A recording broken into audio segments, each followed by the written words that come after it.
जय श्री कृष्णा। जय हर हर महादेव। श्री शिव महापुराण कथा का 19वां दिन हम सब मिलकर सुन रहे हैं। जय शिव शंकर भगवान ने की जय।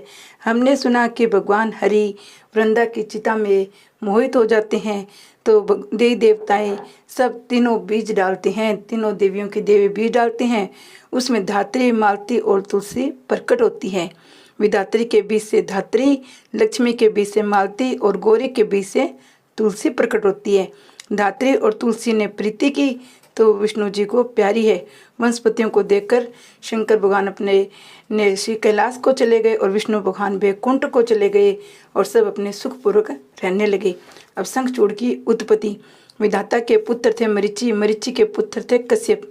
कश्यप जी के राजा दक्ष ने अपनी 13 कन्याएं ब्याही। उनमें एक का नाम धनु था। वह बहुत साध्वी, रूपवान और सौभाग्यवान थी। उनके अनेकों पुत्र हुए, जिनमें से एक पुत्र विप्रचित था। वह बहुत बलशाली और पराक्रमी था। विप्रचित के एक पुत्र था, नाम दमभान था। वह धार्मिक प्रवृत्ति का विष्णु भगत और व्यक्ति था। दमभान का कोई पुत्र न था।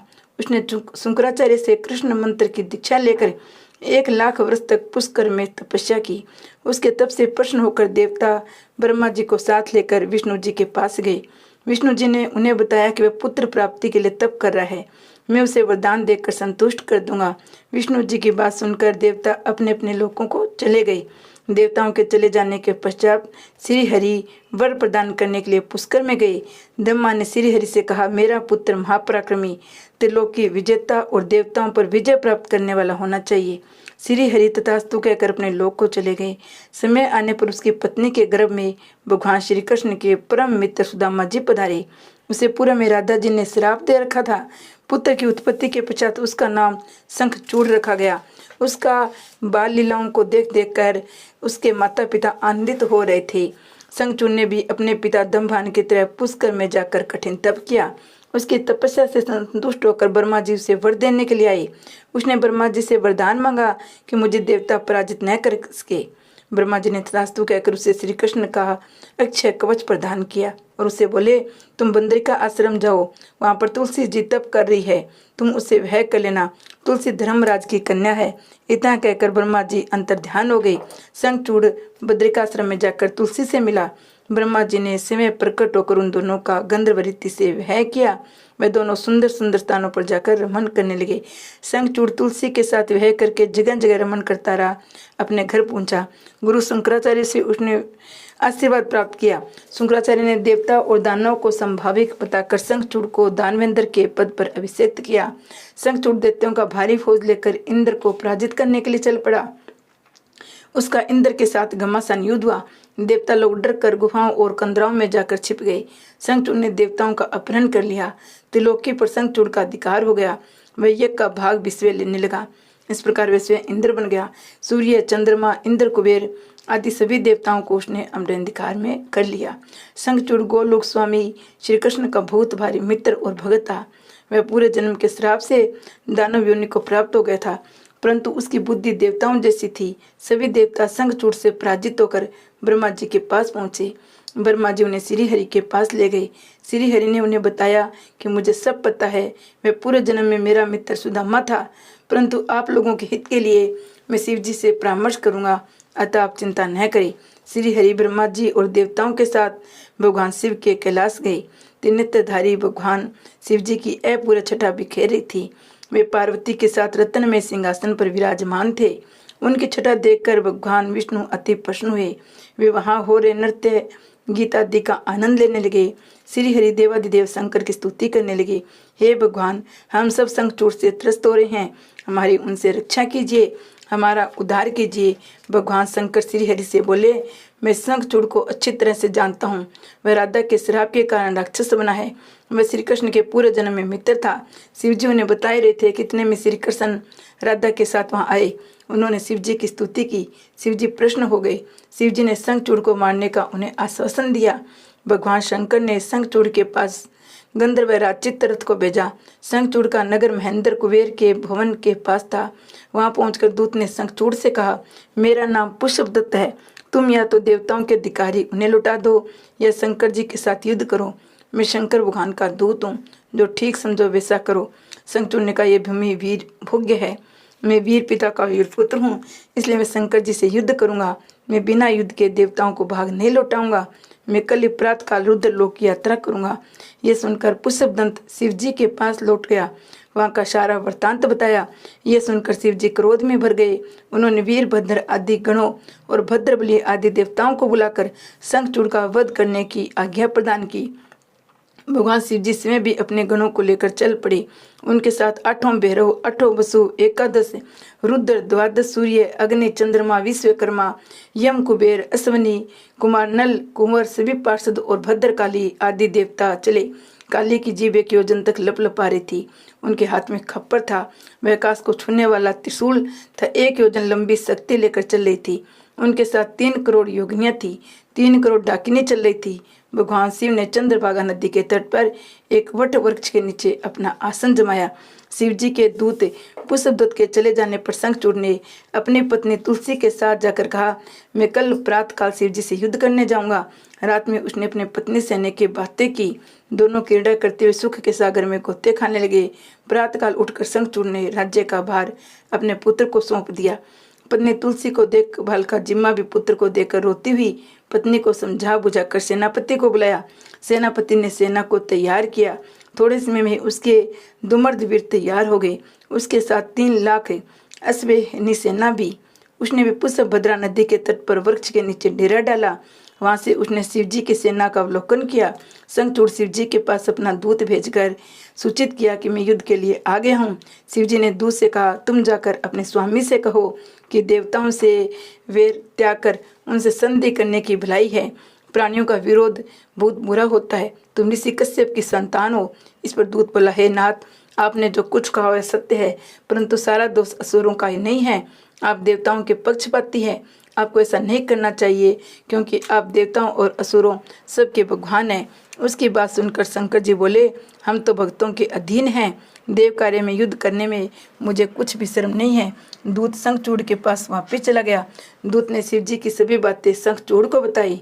शंखचूड़ ने युद्ध करना ही उचित समझा।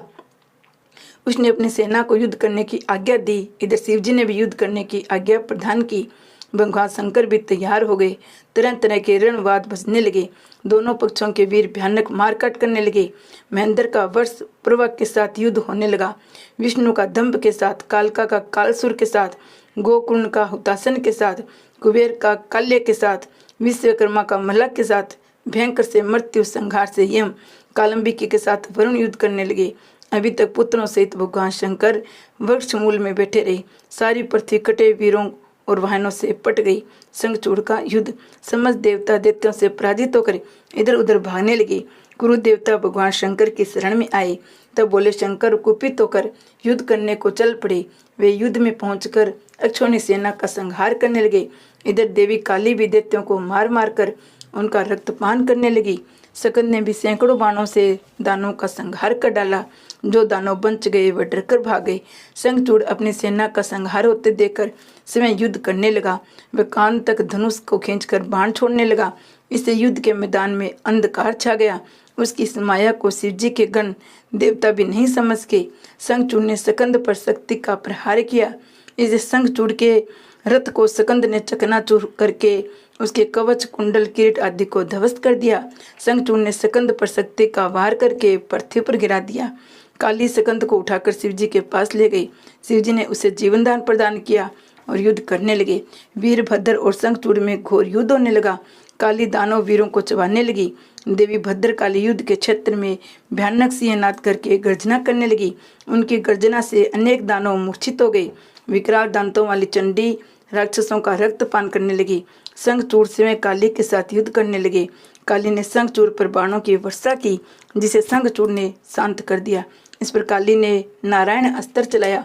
इस पर शंखचूड़ ने रथ से उतरकर नारायण अस्त्र को प्रणाम करने लगा। इससे वह अस्त्र शांत हो गया। अब देवी ने ब्रह्मशास्त्र का प्रयोग किया, परंतु शंखचूड़ ने उसे भी शांत कर दिया। देवी काली शंखचूड़ द्वारा छोड़े गए बाणों को चबाने लगी। देवी काली घोर गर्जना करने लगी। इसे राक्षस सेना भयभीत होकर भागने लगी। अब देवी काली ने पाशुपत अस्त्र चलाया, परंतु आकाशवाणी ने उसे रोक दिया, क्योंकि शंखचूड़ की मृत्यु पाशुपत अस्त्र से नहीं होनी थी। धीरे धीरे देवी भद्रकाली 100 लाख दानवों का भक्षण कर गई। वह शंखचूड़ को भी खाने के लिए दौड़ी, परंतु शंखचूड़ ने रौद्रास्त्र से उन्हें रोक दिया। शंखचूड़ ने देवी भद्रकाली पर अनेक अस्त्रों का प्रयोग किया, परंतु उन्होंने उन सब को खंड खंड कर दिया। उसके चक्रादि की लीला गई। अब काली ने अपने मुष्टि प्रहार से शंखचूड़ को पृथ्वी पर गिरा दिया। इसके पश्चात देवी ने उसे घुमाकर ऊपर फेंक दिया, परंतु वीर प्रतापी शंखचूड़ वेग से कूदकर पृथ्वी पर खड़ा हो गया। आकाशवाणी ने देवी काली को बताया कि शंखचूड़ केवल शिवजी के द्वारा ही मारा जा सकता है। इससे शिवजी वर्षा पर चढ़कर युद्ध भूमि में पहुंच गए। शिवजी को देखकर शंखचूड़ ने रथ से उतरकर उन्हें प्रणाम किया। फिर विमान पर आरूढ़ होकर भगवान शिव से युद्ध करने लगे। उसने 100 वर्ष तक शिवजी के साथ युद्ध किया। वे आपस में विभिन्न अस्त्रों से युद्ध करते रहे। वीरभद्र और नंदी ने भी अनेक असुरों को मार गिराया। शेष बच्चे दैत्य डरकर भागने लगे। अपनी सेना को भागते हुए देखकर शंखचूड़ ने उन्हें रोका और शिवजी पर मेघवत बाणों की वर्षा करने लगा। वह अदृश्य होकर शत्रु सेना से भय फैलाने लगा। देवता उसकी माया को समझ नहीं सके। भगवान भोले शंकर ने उसके वध के लिए अपना त्रिशूल उठाया। उस त्रिशूल का तेज सहन करना तेजस्वियों के लिए भी मुश्किल था। आकाशवाणी ने महादेव को त्रिशूल चलाने से रोक दिया।